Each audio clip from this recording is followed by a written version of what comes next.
시간에 이어서 순종의 축복 두 번째 시간을 가지려고 합니다. 여러분들은 하나님의 뜻이 여러분들의 인생 속에서 이루어지려고 하는 데 있어서 가장 중요한 것이 무엇이라고 생각하십니까? 우리 예수님께서 가르쳐 주신 기도, 이 주기도문을 자주 합니다. 그렇죠? 그 중에 뜻이 하늘에서 이루어진 것 같이 땅에서도 이루어지게 하옵소서. 늘 우리는 이렇게 기도를 합니다. 뜻이 하늘에서 이루어진 것 같이 이 땅에서도 이루어지게 하소서.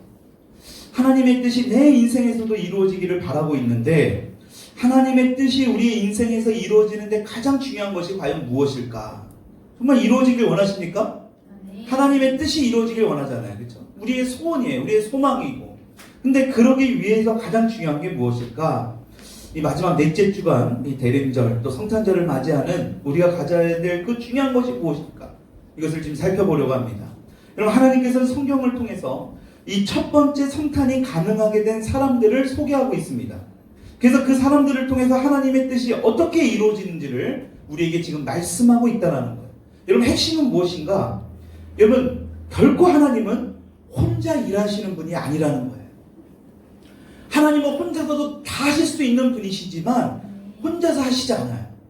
저와 여러분들을 하나님이 택하시고 부르셔서 그 하나님의 사랑하는 자녀들을 통해 하나님의 일을 반드시 이루어내기를 원하신다. 그럼 이 사실을 믿으시기 바랍니다. 지난 시간에는 누가복음에서 보았던 그 예수님께서 이 땅에 오신 사건을 조명하면서 예수님의 어머니 마리아에 대해서 우리가 살펴봤잖아요. 그렇죠? 오늘은 본문 말씀에 나오는 이 어머니가 아니라 아버지 요셉에 대해서 좀 살펴보려고 합니다. 여러분, 18절을 보니까 예수 그리스도의 나심은 이러하니라 이렇게 이야기합니다.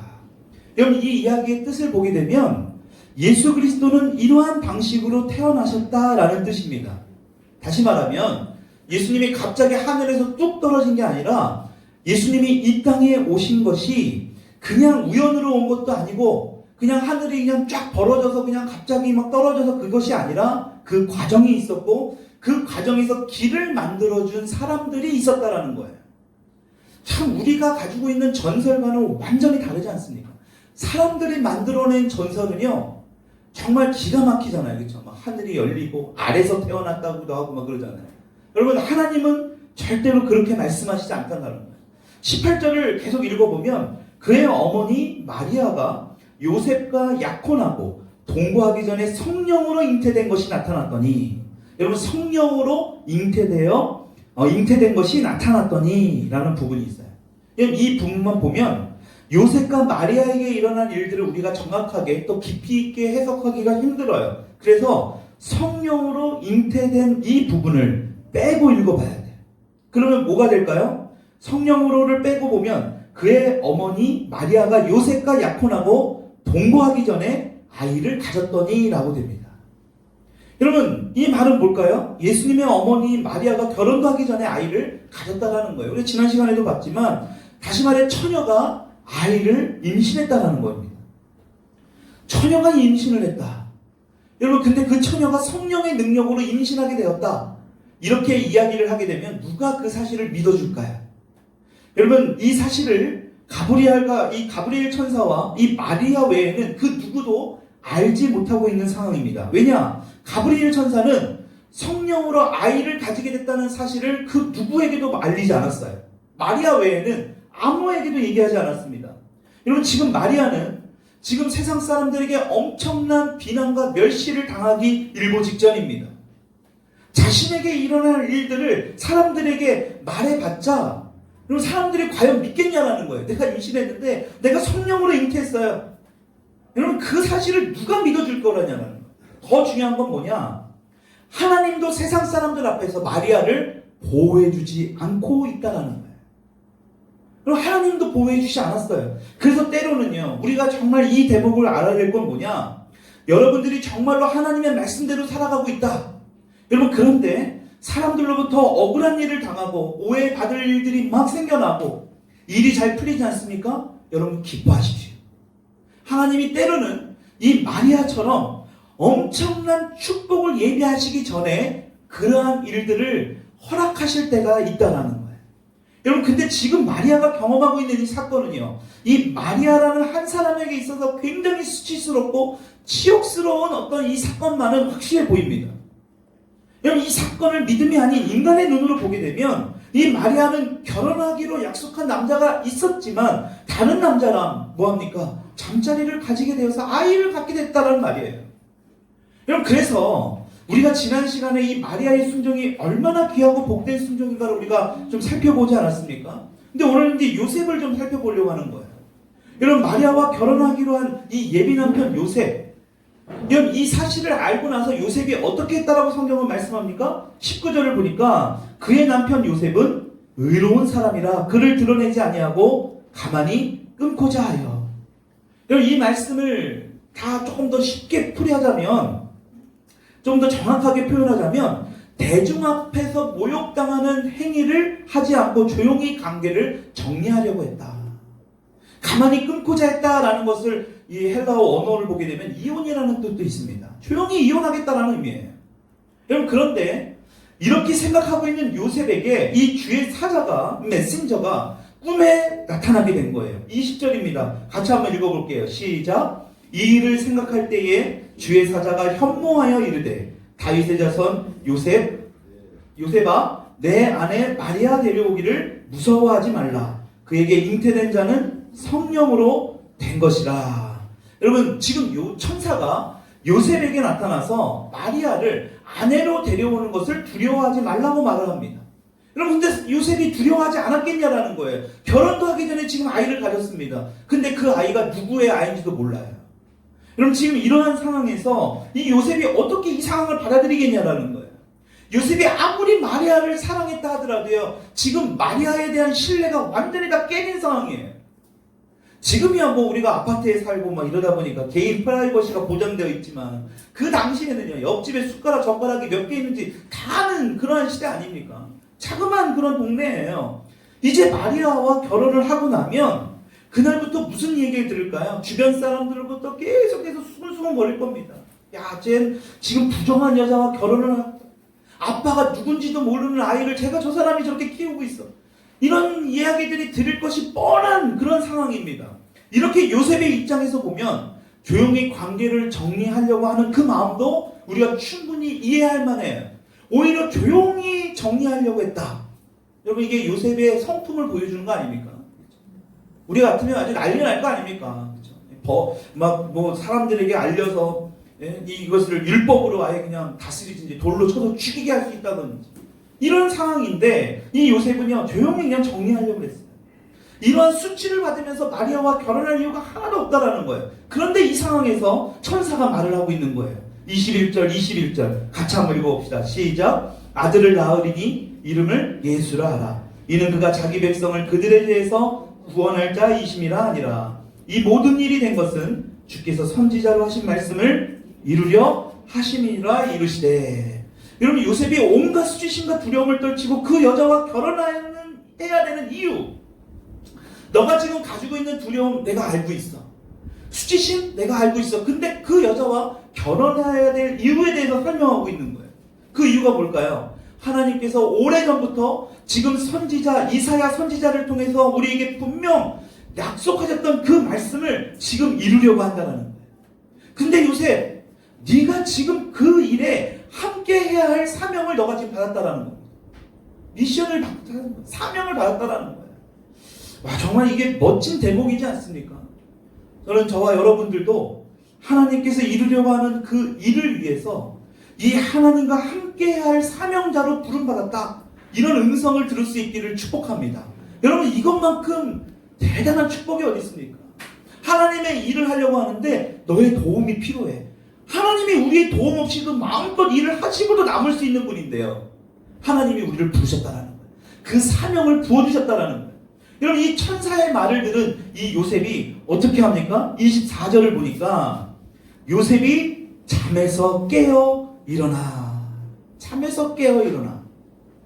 저는 이 말씀을 묵상하면서 요셉이 지금 이러한 상황에, 여러분 경험하지 않습니까? 이런 심정이 복잡하고, 내가 이런 여자랑 결혼을 해야 되는가? 내가 그동안 알았던 마리아의 모습이 이런 여자의 모습이었던가? 성령으로 잉태되었다는 게 그게 도대체 무슨 말인가? 잠이나 제대로 잤겠습니까?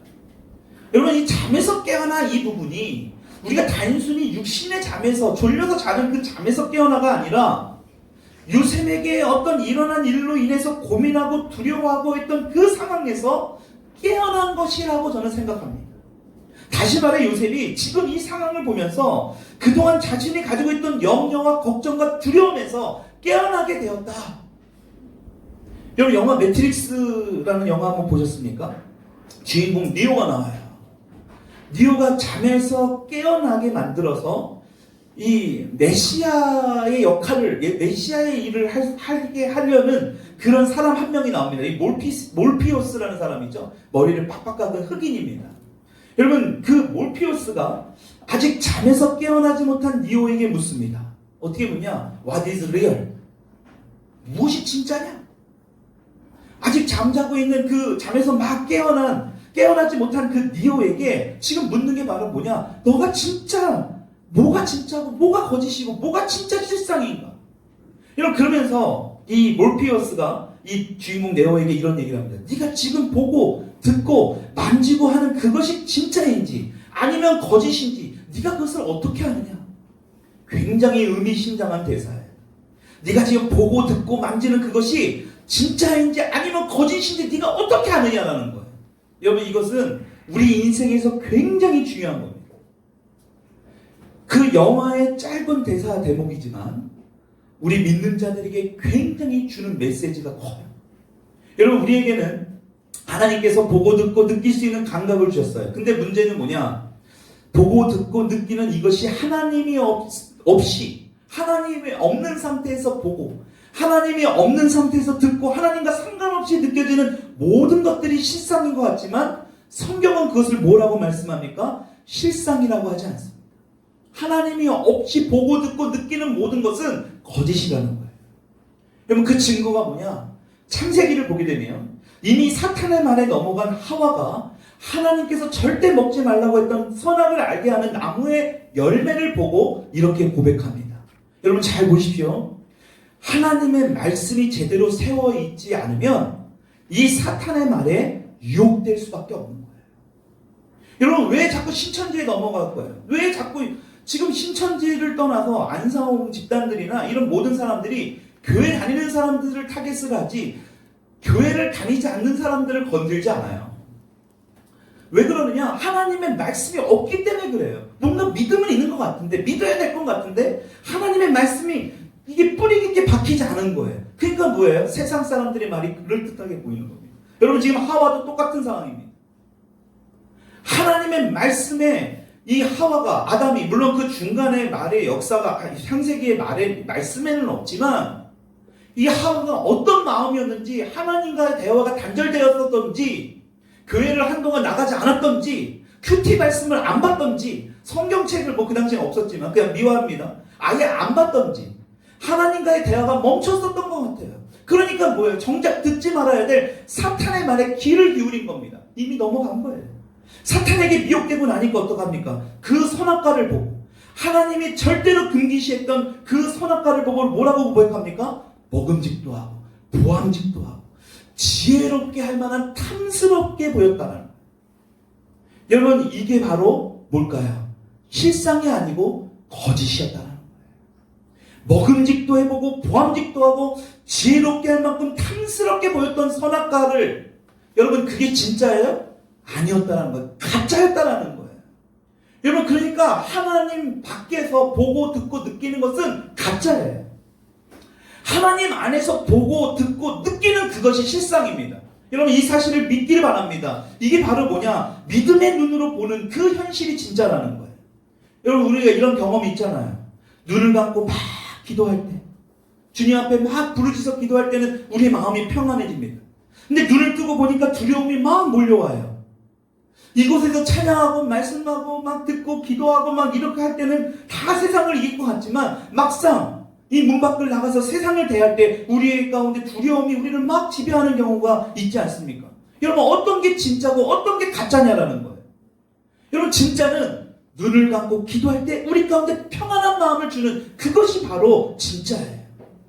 여러분, 눈을 뜨고 막 우리가 막 세상을 바라볼 때 우리 가운데 두려움을 주고 우리에게 막 공포함 같은 여러 가지 어려움을 막 주는 그 마음, 그건 왜 그럴까?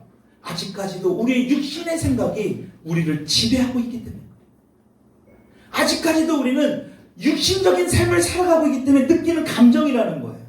이곳에서 예배하고 기도하고 말씀을 들으며 결단하는 그것이 바로 진짜예요. 근데 세상을 나가면 두려움이 몰려옵니다. 왜냐? 아직까지 그 육신의 생각이 여러분들을 지배하고 있기 때문에. 여러분, 그래서 뭐가 필요합니까? 훈련이 필요합니다. 무슨 훈련입니까? 진짜가 아닌 가짜에 반응하지 않는 훈련. 한번 따라합시다. 진짜가 아닌 가짜에 반응하지 않는 훈련. 하와는 이 부분이 부족했던 거예요. 아담은 이 부분에 부족했던 겁니다. 여러분, 오늘 읽은 이 요셉, 예수님의 아버지인 요셉은요, 믿음의 눈이 아닌 육신의 눈으로 보니까 잠을 잘 수가 없는 겁니다. 육신의 눈으로 보고 있으니까 이 상황이 굉장히 수치스럽고 두려웠던 거예요. 근데 내 영안이 열려서 영적인 잠에서 깨어나 보니 이 두려운 현실 속에 있지만 하나님께서 역사하신다는 그 사실을 믿음으로 알게 되니까 어떻게 됩니까? 두려움이 사라지게 됩니다. 거기다가 영적인 자유함까지 생기게 된 겁니다. 그래서 요셉은 여기에 하나님의 뜻이 있다는 것을 확실하게 된 거예요. 그 사실을 우리가 어떻게 알 수 있을까요? 24절의 고백입니다. 24절을 보니까 요셉이 잠에서 깨어 일어나 뭐라고 나와요? 주의 사자의 분부대로 행하여. 아멘. 그럼 이 사실에 아멘이 절로 나와야 돼요. 주의 사자의 분부대로 행하여. 여러분, 주님 안에서의 실제가 무엇이고 그게 진짜가 무엇인지 깨달으니까 그것에 반응을 하니까 영적인 자유함이 지금 요셉에게 찾아오게 됩니다. 그 영적인 자유함이 찾아오니까 요셉이 어떻게 합니까? 하나님의 말씀에 순종하게 되는 거예요. 분부대로 행하여. 이 요셉의 순종으로 지금 우리가 맞이하는 성탄이 가능하게 되었다는 거예요. 지난 시간에도 봤습니다. 현대 그리스도인들이 가장 소중하게 여기는 덕목이 자유함이에요. 그에 반해 순종은 별로 매력적이지 않아요. 굉장히 부정적인 이미지를 갖고 있습니다. 왜냐? 순종하면 뭔가 굴복하는 것 같고 복종하는 것 같고 마치 내가 약한 사람 같고 패배자인 것 같고. 여러분, 그래서 순종을 하면 뭔가 자존심 상하는 것 같아요. 약한 사람의 모습으로 보여지는 것 같아서 이 순종이라는 덕목을 결코 우리는 좋아하지 않습니다. 여러분, 그래서 순종을 때로는 억지로 합니다. 순종하지 않으면 뭐 할까봐, 벌 받을까봐. 여러분, 그러니까 힘들어요. 그것은 순종이 아닙니다. 여러분, 그래서 우리는 때로는 있는 모습 그대로를 받아주시는 하나님만 좋아합니다. 여러분, 그 부분도 있어요. 하나님은 있는 모습 그대로를. 여러분, 근데 하나님은 있는 모습 그대로를 받아주시기도 하지만 우리 가운데 순종의 영역에 대해서 도전을 강하게 요청할 때가 있다는 거예요. 여러분, 우리가 지난 시간에도 봤지만 첫 번째 성탄을 맞이하게 만든 가장 중요한 원인, 바로 저와 여러분들이 가장 매력있게 여기는 순종에 있었다. 지난주에 마리아가 어땠다고요? 주의 뜻대로 되기를 원하나이다. 처녀가 아이를 가지는 이 수치를 기꺼이 감당하면서 하나님의 뜻에 순종했기 때문에 이 성탄이 가능했다는 거예요. 또 오늘 요셉을 보니까 뭐가 나옵니까? 분부대로 행하여. 분부대로 행하여. 우리 한번 따라합시다. 주의 뜻대로 되기를 원합니다. 주의 뜻대로 되기를 원합니다. 분부대로 행하여. 여러분, 이 두 가지가 이 성탄을 가능하게 만들었다는 겁니다. 물론 여기서 알아야 할 것은 두 사람이 설사 순종하지 않았다 하더라도 하나님께서 계획하신 일을 절대로 포기하진 않았을 겁니다. 왜냐? 하나님 우리를 너무나 사랑하기 때문에. 중요한 것은 내가 하나님의 뜻에 순종하지 않는 그 순간 하나님은 내 인생에 들어와서 역사하기로 계획하셨던 모든 것들을 뭐 할까요? 이제 수정하실 수밖에 없는 거예요. 불가피하게. 내가 너와 함께 하려고 했던 모든, 역사하려고 했던 모든 계획들을 이제 수정하실 수밖에 없어요. 왜? 하나님 우리에게 자유의지를 주셨거든요. 인격적으로 다가오시는 그 하나님이 우리를 결코 강제적으로 이끄시지 않아요. 그래서 그 계획을 수정해서 어떻게 할까요? 또 다른 누군가를 찾아가게 만든다라는 거죠. 그 사람을 통해서 역사하세요. 저는 정말 하나님이 여러분들에게 오늘 이 메시지를 통해서 순종을 권유하고 순종에 대한 강한 도전을 여러분들에게 하는 어떤 부분인지 저는 알 수 없지만 그것에 불순종하지 아니하시기 원합니다. 그러면요 하나님을 옮겨요. 그 촛대를 옮기십니다. 다른 교회로 옮기시고 다른 가정으로 옮기시고 개개인의 여러분들의 그 삶의 인생에 있어서 하나님의 역사를 옮기십니다. 다른 순종할 사람을 찾아다니시는 거예요. 저는 이 마지막 때에 정말 우리가 하나님의 그 말씀에 순종할 수 있기를 축원합니다. 그래서 여러분들을 향한 하나님의 계획이 결코 수정되지 않기를 원해요. 정말 반드시 이루어질 수 있기를 원해요. 그래서 믿음이 연약한 사람들은요 이 순종을 진지하고 심각하게 받아들이지 않아요. 그리고 하나님께서는 이 믿음이 연약한 사람들에게 이 순종을 진지하고 어떤 일을 도전하시는 그런 일도 하지 않습니다. 중요한 건 뭐냐? 신앙이 점점 깊어지고 이 정금 같은 어떤 신앙의 길로 걸어가는 사람들에게 하나님께서는 이 순종을 요구하신다는 거예요. 왜 그럴까요? 하나님은 사랑하는 자녀들을 통해 하나님의 뜻을 이루시기 때문에 그래요. 하나님은 우리를 가만히 놔두시고 혼자서 일하는 분이 아니라고 분명히 말씀했습니다. 그럴 일은 전혀 없어요. 어떻게 일하시느냐? 당신의 자녀들의 순종을 통해서 일하신다는 거예요. 여러분 그 예가 뭘까요? 성자이신 예수 그리스도가 이 땅에 내려와서 그 성부의 하나님의 순종을 통해서 하나님께서는 뭐예요? 하나님의 백성들의 구원을 이루셨잖아요. 여러분 그래서 순종을 통해서 이루는 거예요. 그래서 믿음의 진짜가 바로 뭐냐? 여러분 믿는다 말로 하는 것으로 끝나는 게 아니라 진짜 믿음의 결정체가 뭐냐? 바로 순종이에요. 여러분 그러나 우리는 온전히 순종하려고 하지 않습니다. 할 수 있으면 불순종하려고 해요. 이유가 있어요. 왜냐? 순종하는 것은 인간적인 눈으로 보면 굉장히 위험하기 때문에 위험해 보입니다. 순종하려면 무언가를 포기해야 돼요. 근데 그걸 포기하기 싫거든요.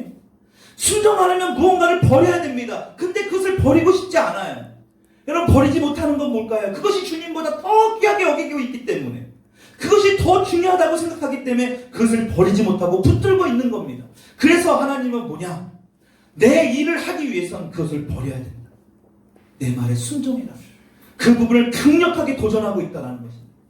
여러분 순종하지 않는 또 다른 이유는 다른 영역에서 순종하고 있다고 생각하기 때문에 이 영역에서는 순종하려고 하지 않아요. 여러분 잘 생각해 보세요. 이 영역에서는 내가 잘 순종하고 있기 때문에 이 영역에서는 순종하려고 하지 않는 겁니다. 내가 주일 성수 잘하고 있기 때문에 다른 이 부분에서는 순종하려고 하지 않는 거예요. 내가 11조 생활 잘하고 있기 때문에 다른 부분에서는 순종하려고 하지 않는다는 거예요. 여러분 적어도 그 사람이 그리스도인이라면 모든 삶에서 불순종할 수 없어요. 그렇죠? 모든 삶에서 불순종하면 그는 그리스도인이 아니에요. 아직 불신자죠. 그리스도인들이 순종에 대해 잘못 생각하고 있는 것이 바로 어떤 영역에서 순종을 하면 또 다른 영역은 순종하지 않아도 된다는 착각을 하고 있다는 거예요. 우리는 엄청난 착각을 하고 있어요. 오늘날에 이 교회가 이렇게 많아지고 교회가 부흥하고 막 이러다 보니까요 또 다른 영역에서는 순종하지 않아도 된다는 착각을 하고 있다는 거예요. 여러분 부자 청년 이야기 잘 아시죠? 그 부자 청년이 평소에 가지고 있던 고민을 예수님을 찾아가서 물어보게 됩니다. 선생님, 내가 무엇을 해야 영생을 얻을 수 있겠습니까? 영원한 생명을 어떻게 얻을 수 있겠습니까?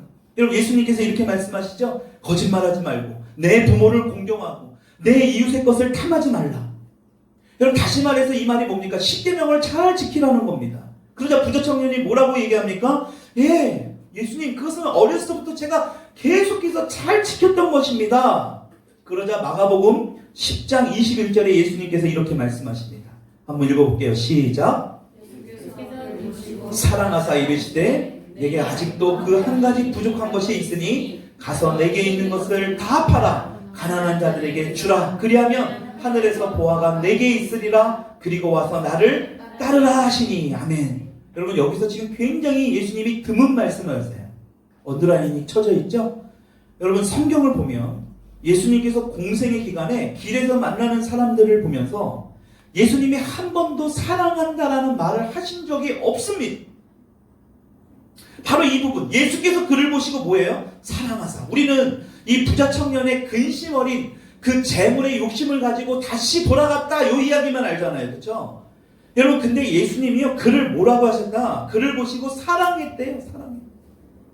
공생의 3년의 기간 동안에 한 번도 예수님이 길에서 만난 사람들을 사랑했다라는 단어가 한 단어도 나오지 않습니다. 이 부자 청년에게만 유일하게 나오는 말이에요. 여러분 이 말이 무슨 의미일까?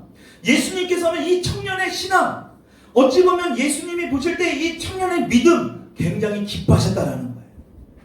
예수님은 이 청년이 이 모든 것이 너무나 좋은데 뭐 한다라는 거예요. 여기 보니까 다음 넘겨보면 내게 아직도 뭐예요? 한 가지 부족한 것이 있는데 그 한 가지 부족한 것을 순종을 더하면 뭐 한다라는 겁니까? 야, 영생을 얻을 수 있어. 다시 말하면 예수님의 그 12제자 외에도 지금 예수님이 또 하나의 보석 같은 존재를 만나게 된 겁니다. 그래서 예수님께서 말씀하신 거예요. 너에게 한 가지 부족한 게 있는데 그것을 다 팔아 가난한 자에게 주고 나를 따르라. 예수님이 지금 부자 청년에게 원하는 순종이 뭡니까? 십계명을 지키라는 이야기가 아닙니다. 그 청년에게 있어서 가장 부족한 영역인 너가 지금 움켜쥐고 있는 그 물질을 가난한 자들에게 나눠주라는 거예요. 그리고 나를 따르라는 겁니다. 여러분 그러나 부자 청년이 어떻게 하고 있습니까? 그 청년이 재물이 많은 거로, 성경은 그렇게 얘기하죠. 재물이 많은 거로. 그 청년은 재물의 순종을 넘어가지 못한 거예요. 왜 청년이 순종하지 못했을까요? 자기가 다른 영역에서 순종하고 있다고 생각했기 때문에. 엄청난 착각. 자기가 십계명을 지키고 있다고 생각했기 때문에 이 영역에서만큼은 순종하지 않아도 된다. 여러분 원수는 우리에게 늘 이렇게 속삭입니다. 야, 네가 다른 영역에서 순종을 잘하고 있으니까 야, 그거는 순종할 필요가 없어. 거기까지예요. 그러니까 우리는 그 이상의 것을 보지 못하는 겁니다. 우리는 사도 바울과 같은 그 영성에까지 가지 못하는 거예요. 저와 여러분들이 그 12제자와 같은 가룟 유다 빼고요. 그 12제자와 같은 영성까지 가지 못한, 믿음까지 가지 못하는 거예요. 여러분 하나님은 뭐냐? 바로 지금 여기에서, 지금 바로 그 영역에서 순종하기를 원한다라는 거예요. 그래서 구약 성경에 나온 사울왕을 보십시오. 완전한 불순종이 아닙니다. 이따 오후 시간에 잠깐 보겠지만 사무엘이 시킨 대로 사울왕은요 다 했습니다. 아말렉 족속을 다 멸절하고요. 소와 양과 염소들을 다 죽였습니다. 근데 그 중에 좋은 건 몇몇만 남겨놨어요. 아마도 사울은요 스스로 이것으로 위안 삼았을 거예요. 야, 그래도 내가 90% 순종했는데 이 10%는 괜찮아. 여러분 근데 주님의 생각은 달랐던 겁니다. 사울의 이 남은 10%의 영역까지도 완전한 순종을 원하셨던 거예요. 그래서 주님이 사무엘에게 이렇게 말씀합니다. 순종이 제사보다 낫다. 너무나 잘 아시는 말씀이죠. 순종이 제사보다. 여러분 오늘 이렇게 드리는 예배보다 하나님의 말씀에 순종이 더 낫대요. 다시 말하면 순종하지 못하는 마음으로 예배를 드릴 거면 차라리 안 드리는 것이 낫다는 거예요. 하나님이 안 받으신다라는 거예요. 그냥 하지 않는다라는 것입니다. 그 정도로 순종에 대해서 우리에게 말씀하고 있는 거예요. 왜 이토록 순종이 중요할까요? 여러분 주님이 보실 때는 주님께서 원하시는 그 순종의 영역 때문에 영적 성장이 지금 지체되고 있다라고 보는 겁니다. 야, 네가 지금 순종하지 못하는 그 순종의 영역 때문에 너가 지금 영적 성장이 더디되고 있는 거야. 그것 때문에 영적 성장이 이루어지지 않기 때문에 그것이 제거되기를 우리 주님이 원하고 계시다는 거예요. 제가 여러분들에게 일일이 말씀드리지 않아도 여러분들 안에 있는 지금 성령님께서 여러분들이 어떤 부분을 계속해서 하나님께서 불순종하고 있는지, 하나님 앞에 여러분들 스스로가 어떤 부분들이 불순종하고 있는지를 여러분들 너무나 잘 알 거예요. 지난 시간에 우리 다음 세대들과 모임을 하면서 자신들의 불순종이 무엇인지에 대해서 나누었습니다. 다 알아요. 너무나 잘 알아요. 근데 문제는 뭐냐? 순종하려고 하지 않는다라는 거예요. 아는데.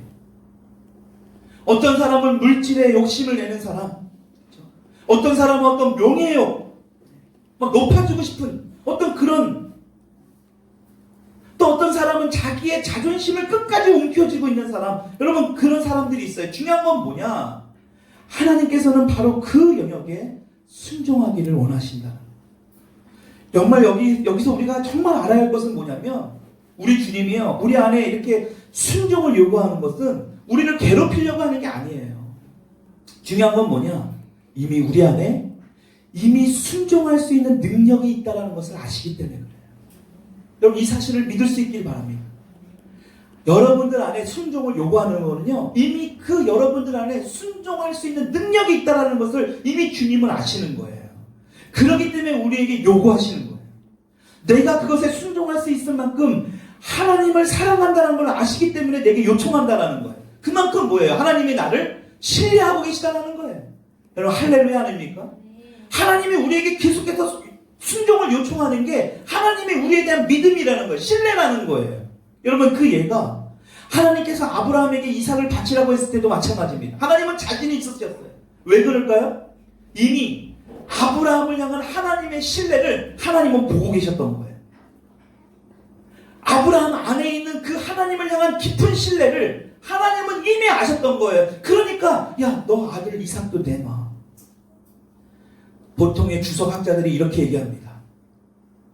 하나님이요, 이 인간의 흙으로 만드는 인간의 이 아브라함도 자신의 아들 이삭을 내어놓기까지 했는데 하물며 천지를 만드신 나 하나님이 여호와가 내 아들을 인간들에게 내어놓지 못할 것이냐? 아브라함이 자신의 아들 이삭을 바쳐놓고 하나님 앞에 드릴 그때에 하나님은 이미 결정하셨다는 거예요. 예수님을 이 땅에 보내시기로. 그렇게 해석하는 주석학자들이 있습니다. 여러분 이미 하나님은 아신 거예요. 하나님이 여러분들에게 순종을 요구하고 계십니까? 반드시 기억하십시오. 이것은 하나님이 여러분들을 신뢰하고 있다는 증거예요. 그 순종할 수 있는 능력을 여러분들에게 보았기 때문에 그래요. 그리고 거기에는 뭐가 있습니까? 어마어마하고 무시무시한 순종의 축복이 숨겨져 있다는 사실을 믿기 바랍니다. 여러분 순종으로 끝나버린다, 아무 의미가 없지 않습니까? 순종의 열매가 있다. 오늘 제목처럼 그 순종 끝에는 반드시 축복이 숨겨져 있다는 거. 여러분 다른 모든 신앙의 덕목에도 하나님의 축복이 있습니다. 근데요, 이 순종의 축복에 비하면 그냥 이 바다의 모래알 정도밖에 안 돼요. 너무나 작아 보여요. 아브라함이 하나님께 순종했을 때에 하나님께서 아브라함에게 뭐라고 말씀하십니까? 마지막으로 이 말씀을 읽고 마치려고 합니다. 창세기 22장 18절 말씀입니다. 시작. 또 내 씨로 말미암아 천하 만민이 복을 받으리니 이는 내가 나의 말을 준행하였음이니라. 아멘. 나의 말을 준행하였음이니라. 하나님의 말씀에 순종하였기 때문에 여러분 뭐 했다는 거? 천하 만민이 복을 받게 됩니다. 여러분 이렇게 순종은요, 우리 자신만 사는 게 아니라요, 여러분들의 가정이 살아납니다. 여러분들의 주변의 이웃이 살아나고요, 여러분 한 사람의 순종을 통해서 교회가 살아나요. 이 나라가 살아나요. 온 천하 만민을 살리게 되는 이런 축복이 있다는 거예요. 여러분 그 순종이 무엇이든지 하나님의 뜻이 내 인생에서 이루어지기를 원한다면 포기하지 말고 뭘까요? 이 순종하는 법, 순종하는 훈련을 배워나갈 수 있기를 축원합니다.